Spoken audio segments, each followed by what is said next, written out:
gebeurde hier een derby tussen Bocholt en Patro IJsden. Beide ploegen die gesponsord zijn door 2 bierleveranciers.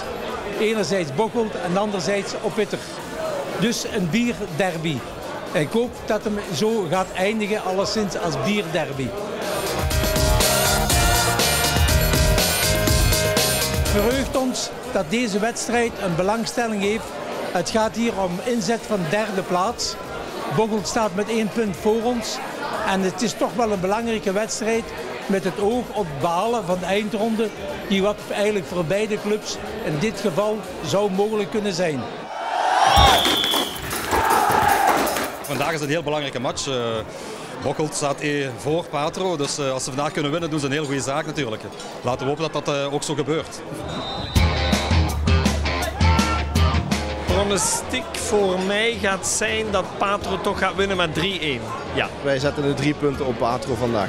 Natuurlijk als voorzitter zeg je dat de beste mogen winnen. Maar ik hoop dat natuurlijk dat wij de beste zijn. Zo chauvinistisch moet je me niet kwalijk nemen. Ik hoop dat ze winnen, sowieso.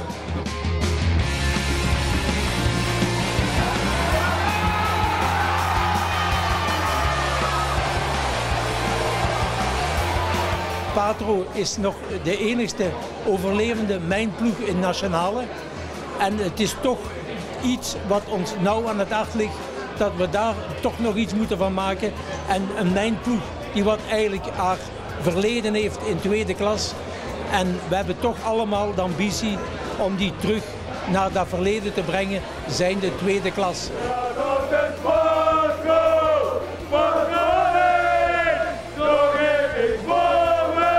Ik hoop allebei dus dat ze samen kunnen naar de eindronde gaan en zelfs samen zouden kunnen promoveren. Het zou magnifiek zijn, moest dat kunnen waar zijn, dat er een 2e klas weer 4 Limburgse ploegen zouden terechtkomen.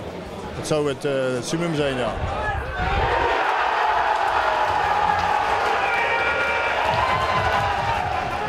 Ik denk dat Patro een heel ambitieuze club is. Dat hebben we in het verleden al bewezen gehad. Ze hebben altijd mooie voetbal gebracht, een mooie afdeling gespeeld sowieso. En dat is ook de ambitie om weer hoger op te geraken. Dus wat dat betreft vind ik dat toch wel dat Patro een ambitieuze club is.